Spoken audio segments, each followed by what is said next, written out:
Dari tepi ibu kota, inilah Ringside, saluran podcast tinju bersama sumber-sumber terpercaya.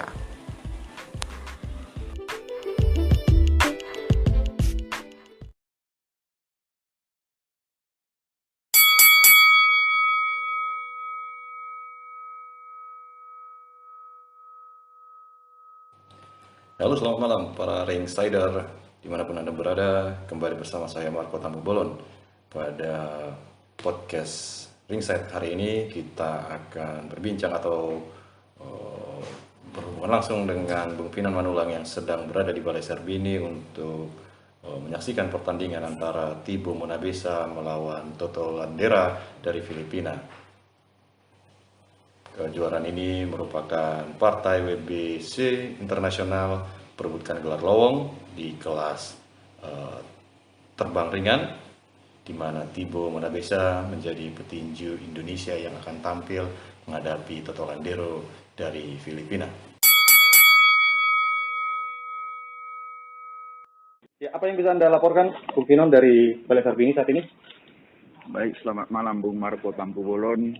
Selamat malam pendengar di tanah air. Saya sekarang berada di sekitar ring tinju kejuaraan WBC internasional antara Thibaut Monabesa menempati sudut merah berhadapan dengan Toto Landero dari Filipina menempati sudut biru. Sekarang sudah memasuki ronde pertama. Pertandingan ini dipimpin oleh wasit Filipus Telungan dan dibantu oleh 3 hakim.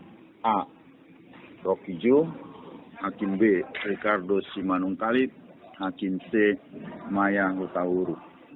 Baik, pertandingan ini akan berlangsung sepanjang 12 ronde dan 3 menit setiap ronde dan setiap interval 1 menit. Baik, Bung Finon, sebelum kita masuk ke ronde pertama, mungkin Anda bisa merangkum sedikit pertandingan-pertandingan yang sudah berlangsung sebelumnya. Apakah ada yang menarik dari partai-partai tambahan dalam pertarungan antara Thibaut Monabesa melawan Toto Landero pada malam ini? Baik, Bung Marco, bahwa pertandingan hari ini Rabu 14 April dimulai dari jam pukul 15, pukul 3:15 menandingkan total yang sudah selesai adalah 9 partai, di mana tadi ada 1 partai kejuaraan Indonesia di kelas Super Bantam atau Bulu Junior antara Eger Lamandau dari Armin Tan Boxing Camp Jakarta menang TKO pada ronde 6 atas Jack Langedi dari Hartono Tanuwijaya Boxing Camp. Berarti ada sebanyak 6 partai tambahan yang berlangsung pada malam ini. Ada 9 partai tambahan. Nah, yang selesai dipertandingkan, di mana seluruh pertandingan yang di bawah pengawasan Asosiasi Tinju Indonesia atau ASI.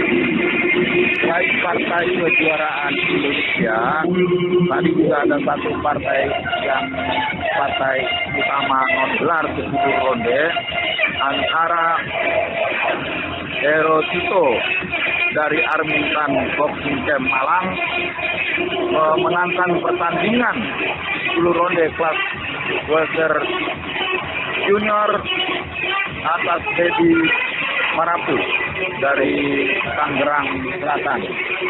Kemudian partai yang menarik juga, partai yang berakhir dengan KO, yaitu partai tambahan di kelas ringan. Devi Palulu menang KO ronde 5 atas Filipus Rangga. Baik, mungkin untuk mengetahui seluruh hasil pertandingan partai tambahan ini, apakah sahabat tinju yang ada di Indonesia mungkin Bung Finon bisa mengarahkan ke di mana kita bisa melihat hasil-hasil dari pertandingan partai tambahan ini? Apakah di ronde aktual sudah muncul hasil partai tambahan untuk malam hari? Iya, Bung Marco, bahwa hasil pertandingan atau hasil pertama tadi sore sudah ada di penggemar tinju di tanah air sudah bisa mengikuti di ronde aktual, di mana ada 5 partai tambahan Tapi 5 partai berikutnya tentu akan dimulai dengan jam malam ya. Oke. Baik. Nanti dalam artian para pecinta tinju di tanah air bisa melihat atau mengetahui hasil dari partai-partai tambahan ini nanti pada di akhir di situs rondiaktual.com begitu ya, mungkin ya. Kita mungkin langsung saja ke pertandingan partai utama yang sedang berlangsung saat ini. Bisa dilaporkan play by play mungkin ya dalam ronde yang sedang berlangsung saat ini. Yang untuk partai WBC Internasional Iya. sudah tadi pada kira-kira 30 detik yang lalu Toto Landero sempat tercampak ya, terjatuh ke tali ring, tetapi wasit tidak melakukan apa-apa karena itu bukan akibat dari pukulan, tetapi akibat dari kaki yang tidak baik. Ya, sekarang kedua petinju sedang ini ronde kedua ya Bung Pinon ya. Ini ronde kedua, Baik. bertanding di tengah-tengah ring, Thibaut Monabesa dari sudut merah dan memakai sarung tinju merah berhadapan dengan Toto Landero Filipina dari sudut biru memakai sarung tinju yang sama yaitu warna merah. Membedakan kedua petinju ini adalah dari celana petinju, di mana Filipina memakai warna biru dan putih dan Thibaut Monabesa garis hitam tengah dan kuning agak tua. Thibaut Monabesa adalah seorang petinju kidal dan lebih tinggi dari lawannya, lebih banyak mengandalkan jab straight dan hampir berimbang, di mana juga Toto Landero melancarkan pukulan ganda dari hook kiri dan kanan, pukulan jauh dan uppercut. Tetapi sampai sekarang belum ada pukulan yang bersarang atau mengenai lawan dengan telak. Sudah 10 detik terakhir pertandingan ini akan berakhir.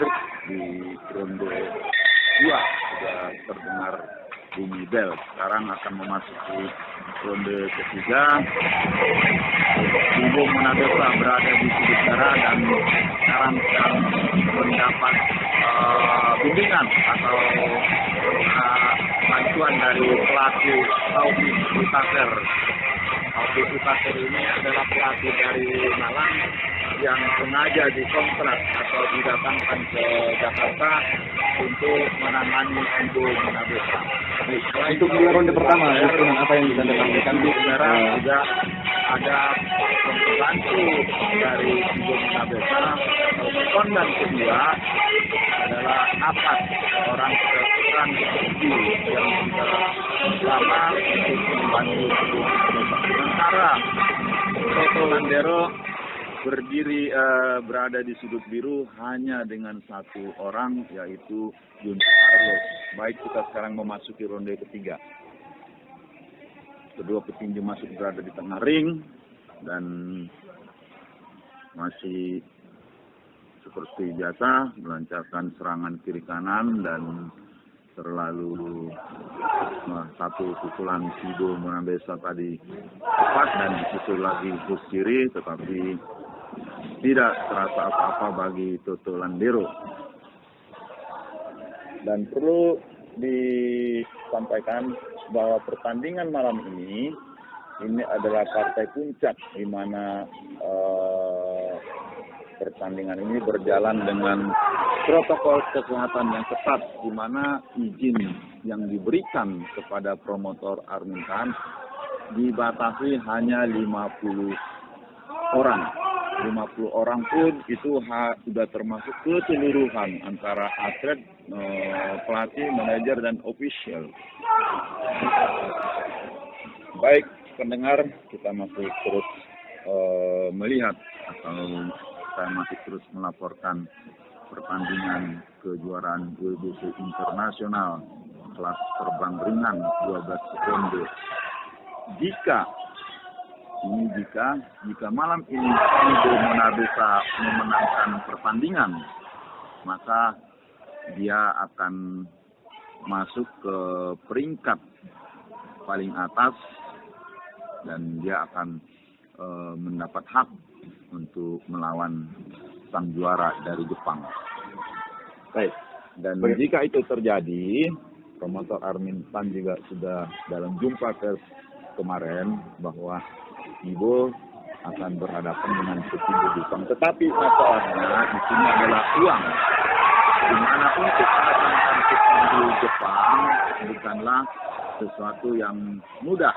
Itu perlu bukan hanya uang, tetapi perlu hubungan yang baik dengan pimpinan WBC, bahwa WBC harus memberikan atau Komisi Tinju di Indonesia atau Badan Tinju di Indonesia memberikan jaminan kepada Badan Tinju Dunia bahwa Indonesia sanggup menyelenggarakan pertandingan tinju dengan baik tanpa ada sesuatu yang tidak di luar peraturan tinju internasional. Baik, berarti ada peluang untuk melangkah ke jenjang yang lebih tinggi ketika Tibo memenangkan pertarungan, apabila memenangkan pertarungan melawan Toto Landero. Nah, seperti apa sekarang berjalannya pertandingan, Bung Pinor? Apakah Tibo sudah tampak mendominasi atau sebaliknya? Ya, Tibo masih seorang tinju slow starter ya, seorang tinju yang biasanya itu dia akan panas di atas ronde 3 ke atas. Biasanya slow starter itu dia panas atau meningkatkan permainannya setelah ronde keempat, 5 dan 6 dan seterusnya. Tetapi sebagai pandangan saja bahwa sampai ronde ketiga ini tentu masih di tangan Ibu Mona Besa. Kalau melihat hasil pertandingan dari ronde pertama sampai ronde ketiga, itu angka yang lebih ideal itu adalah 10-9. 10 untuk Ibu Mona Besa dan 10 untuk lawan. Kenapa 10-9? Karena sepanjang 1, 2, 3 ronde, Ibu Mona Besa mendominasi dan melancarkan pukulan yang lebih telak. Apakah sudah ada pukulan yang cukup telak mendarat di wajah atau bagian badan dari hanya wajah? 1-2, belum sesuatu yang menjamin untuk mengakhiri menyelesaikan pertandingan ini. Masih jauh untuk kemungkinan terjadi KO di menit-menit yang sekarang ini memasuki ronde keempat. Ya, baik, saya sudah mendengarkan bunyi bel, berarti tanda pertandingan ronde keempat sudah dimulai. Kembali kepada Anda, Bung Pinon, mungkin bisa dilaporkan jalannya pertandingan di ronde keempat ini. Kita memasuki ronde keempat, bahwa Ibu Mona Besa dengan gaya kidal, seorang petinju kidal, jab street, lebih banyak mengganggu lawan, belum juga terlihat satu serangan balik dari Ibu Mona Besa mengenai wajah Toto Landero, tetapi itu bukan sesuatu yang berbahaya. Toto Landero melepaskan jab dan dihindari dengan baik oleh Ibu Mona Besa. Serangan balik oleh Ibu Mona Besa, namun Toto Landero terus menghadapi lawan, terus maju dan menghindar ketika Ibu Mona Besa melepaskan 1-2 pukulan.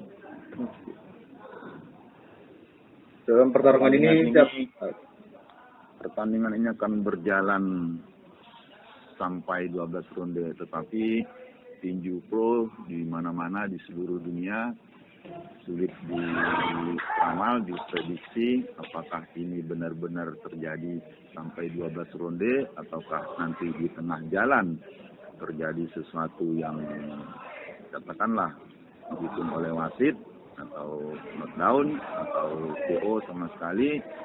Kita akan menunggu itu, dan memang kalau kita mengikuti berita-berita selama ini bahwa Ibu Mona Besa itu adalah di atas, sementara Toto Landero tentu dia sebagai underdog, sebagai sebagai tamu yang datang ke Indonesia, itu petinju tuan rumah jauh lebih siap. Ketika Toto Landero tiba di Indonesia, dia harus menjalani karantina 5 hari di hotel. Baru kemudian diperbolehkan, diizinkan oleh Satgas COVID-19 supaya mengikuti acara timbang badan dan pertandingan hari ini. Selama 5 hari dia tidak diberikan, tidak diperbolehkan keluar meninggalkan tempatnya dari hotel. Baik, ini tinggal menunggu detik-detik terakhir.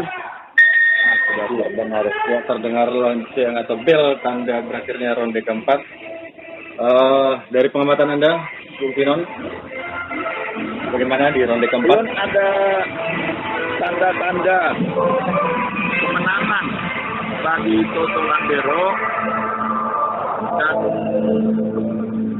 sepertinya biasa-biasa saja, ya, tidak ada sesuatu yang hebat, ya, sepanjang 4 ronde sebelumnya belum terlihat sesuatu pukulan yang telat atau pukulan yang tepat atau pukulan, apalagi pukulan yang menggoyangkan Tibo Monabesa.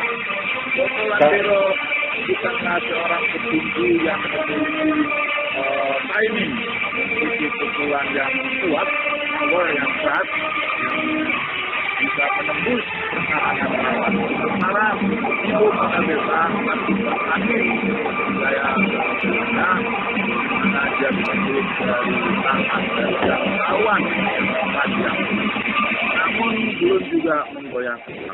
Untuk gaya permainan, untuk gaya pertandingan sendiri, bagaimana Bung Finon melihat keduanya? Apakah ada perbedaan yang cukup mencolok antara Tibo Monabesa dengan Toto Landero? Tentu bagi yang melihat di sini membebarkan, ya, karena mengharap Tibo bisa memukul jatuh lawannya. Tibo harus pada malam hari ini harus memenangkan pertandingan ini dengan knockout, dengan KO, supaya itu menjadi jaminan, menjadi garansi, menjadi nilai lebih bagi nama dia untuk menghadapi sang juara di Jepang.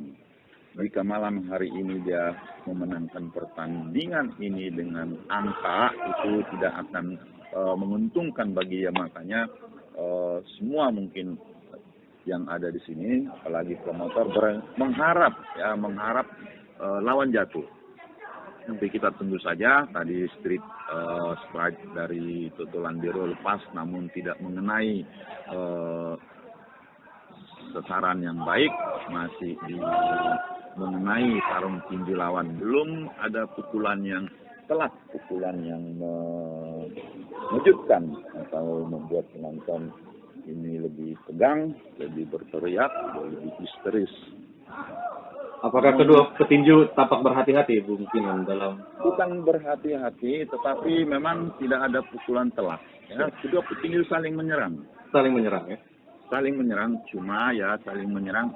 Tidak ada pukulan yang telat. Tibo Monabesa juga belum bisa melepaskan pukulan yang telat. Beberapa pukulan Tibo Monabesa dapat dihindari oleh whipping, oleh taktik menghindar petinju Filipina. Kalah fisik, kalah postur tubuh, tetapi petinju Filipina ini cukup cepat, cukup bereaksi, ya. Dia bukan seorang petinju yang diam, tapi bergerak ke kiri dan ke kanan. Dia juga bergaya kidal dan kadang-kadang juga bergaya ortodok.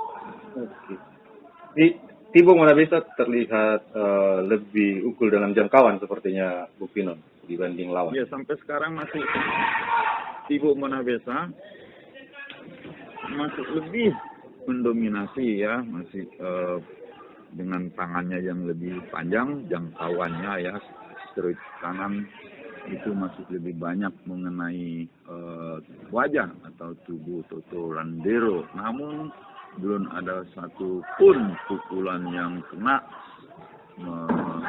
hampir saja menggoyangkan tinju Filipina. Tadi satu lumpuh dari Tibo Monabesa mengenai bel. Ya, iya. Bel ronde kelima sudah berbunyi. Kelima sekarang. Baik. Saya sampaikan lagi bahwa selama tak cepat ronde terakhir pertandingan masuk dikuasai oleh Ibu Mona Desa. Ya. Kalau pertandingan ini terus seperti ini, ya, tidak ada yang goyah, bisa-bisa berakhir dengan 12 ronde.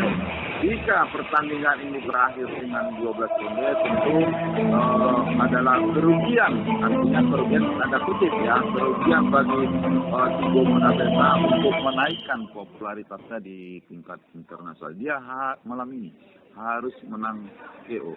Baik. Adalah pilihan, tidak bisa dihindari, harus menang KO untuk meyakinkan pimpinan WBC di Meksiko bahwa Tibo Mona Desa layak maju dalam kejuaraan dunia kelas terbang ringan melawan petinju Jepang. Tetapi sebaliknya lagi, seandainya hanya angka, tentu tidak terlalu impresif ya, tidak biasa-biasa saja, tidak terlalu mencenangkan. Makanya saya ulangi lagi, malam ini dia harus menang KO. Baik, itu dia sahabat podcast Ringside, bahwa hingga ronde kelima berlangsung Tibo terlihat sedikit mendominasi, tapi belum ada pukulan-pukulan yang mematikan yang mendarat telak di wajah ataupun bagian tubuh dari lawannya, Toto Landero.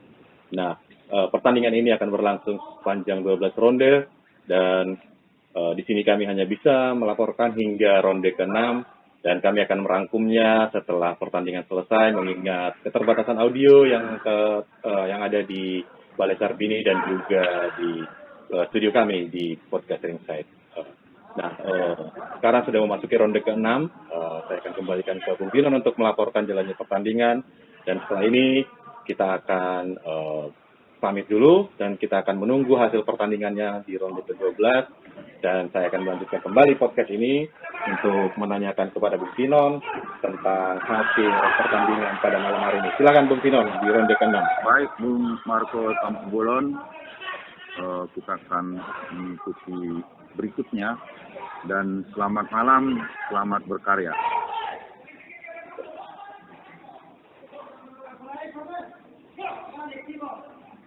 Baik.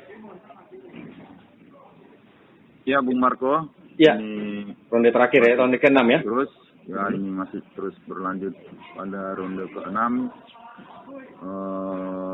Di tengah-tengah ring, Tibo Mona Desa dengan gaya kidal melepaskan pukulan jab dan uppercut, dibalas dengan pukulan samping dari petinju Filipina. Cukup banyak pukulan yang masuk bagi kedua petinju. Tapi pukulan kiri Tibo Mona Desa bertahan dengan telak dan hampir menggoyahkan petinju Filipina. Tapi petinju Filipina ini memang bukan seorang petinju yang mudah dibuat gentar. Dia maju terus sambil melakukan pukulan, dan sudah terdengar detik-detik akhir 10 second di ronde ke-6.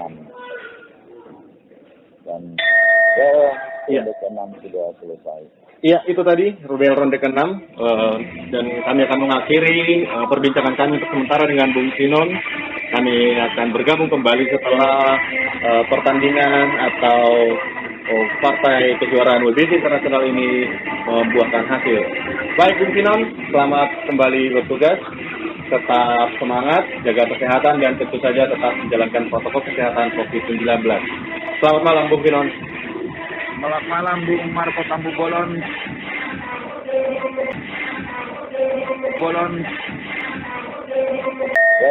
ronde ke-6 sudah selesai. Iya, itu tadi rubel ronde ke-6, dan kami akan mengakhiri perbincangan kami untuk sementara dengan Bung Finon. Kami akan bergabung kembali setelah pertandingan atau partai kejuaraan WBC internasional ini membuahkan hasil.